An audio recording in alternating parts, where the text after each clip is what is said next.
First of all, Pakistan is not following Islam. Are you joking? I'm saying not Pakistan, we have 90% Muslim. Muslim means follow Islam. But Muslim, what Muslim? What Muslim? I remember 15 years ago, it's not today and I heard it's worse. 15 years ago I remember going to a wedding in Pakistan.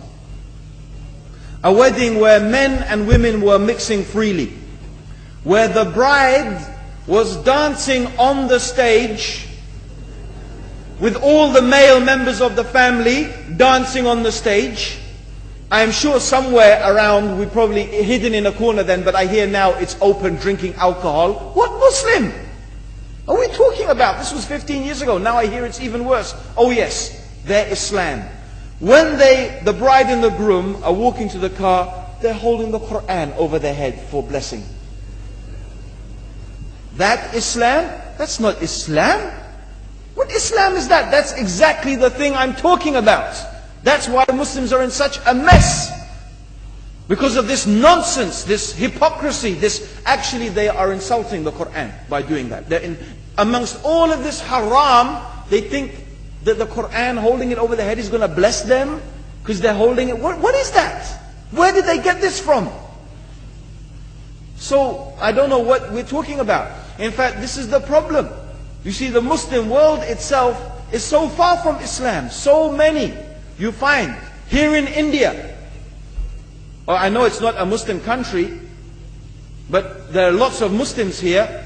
But I don't know what sort of Muslim. Most of them go to the dargah and they call upon some dead person in the grave, and they think that by talking to a dead person they're going to have their needs fulfilled. What's the difference between that and worshipping an idol? There's no difference, believe me. It's shirk. I've seen it myself with my own eyes. I'm praying in the masjid, the adhan goes, the people are praying in the masjid, and the people in the dargah are not coming to the mosque to pray. They're still going around the dargah and making all their whatever the things they do. What's that? That's not Islam. You go to many countries, you find Pakistan, you want to see Islam in Pakistan. You know, in England, in every street corner we have a pub. You know what's a pub? You know what's a pub? Like a bar, you know, a place where you sit and drink alcohol. Yeah? Yes? In Pakistan, believe me, they have something worse than that. Yes, worse. On every street they have a picture of a palm. Everywhere you see it, hanging from the windows. They have the picture of a palm. What's that advertising? Something worse than drinking alcohol. An invitation to disbelieve in Allah, that they're going to read your hand and tell your fortune. Shirk. It's shirk.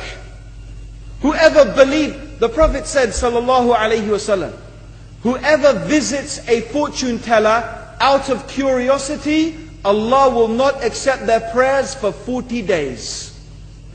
Whoever believes in the fortune teller has disbelieved in Allah and His Messenger.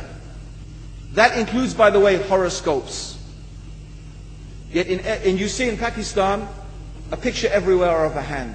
Worse than a pub. Worse than a pub. It is better to drink alcohol than make shirk with Allah. Yes. So this is the Muslim countries. You will not find one except they are not doing magic and shirk and kufr, or except maybe one or two you will find. So this is the state of the Muslims. So no wonder we're in the confusion and the chaos. So these are not good examples. And this is really, in fact, the very reason that I'm saying why we are in such a big mess.